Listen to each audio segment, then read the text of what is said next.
નમસ્કાર દર્શક મિત્રો, ઉત્તર પ્રદેશના રાજ્યપાલ આનંદીબેન પટેલ અને સીએમ યોગી આદિત્યનાથની મુલાકાત।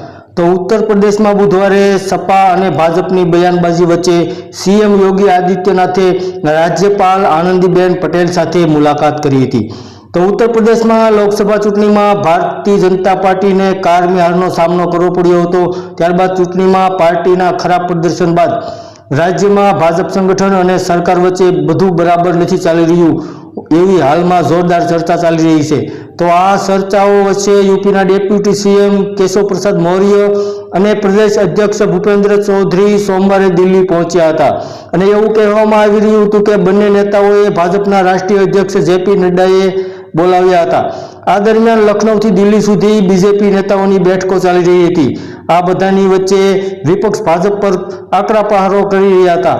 આ દરમિયાન સીએમ યોગી આદિત્યનાથે રાજ્યપાલ આનંદીબેન પટેલ સાથે મુલાકાત કરી હતી। તો બીજી તરફ કેન્દ્રીય ગૃહમંત્રી અમિત શાહે વડાપ્રધાન મોદી સાથે મુલાકાત કરી હતી। આ મીટિંગ 2 કલાક સુધી ચાલી હતી। તો નવી દિલ્હીમાં ઉત્તર પ્રદેશના મુખ્યમંત્રી યોગી આદિત્યનાથે બુધવારે રાજભવન ખાતે રાજ્યપાલ આનંદીબેન પટેલ સાથે મુલાકાત કરી હતી। જો કે તે શુભેચ્છા મુલાકાત તરીકે બતાવવામાં આવી રહી છે। આગામી વિધાનસભા સત્રને લઈને મુખ્યમંત્રી યોગી આદિત્યનાથે રાજ્યપાલ સાથે ચર્ચા કરી હોવાની અટકળો હાલમાં સર્જાઈ રહી છે। આ ઉપરાંત પ્રદેશના રાજનીતિક અને વિકાસના મુદ્દાઓ પણ ચર્ચા થઈ હોવાનું પણ માનવામાં આવી રહ્યું છે। હાલમાં તો આદિત્યનાથની રાજ્યપાલ સાથેની મુલાકાત એક દ્રષ્ટિએ જોવામાં આવી રહી છે।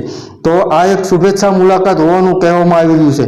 તો હાલમાં રાજ્યપાલ આનંદીબેન પટેલ સાથે સીએમ યોગી આદિત્યનાથે મુલાકાત કરી હતી, જેની અટકળો હાલમાં ખૂબ જ મોટા પ્રમાણમાં યુપીની અંદર ચાલી રહી હોય તેવું સમાચારોના માધ્યમથી જાણવા મળી રહ્યું છે।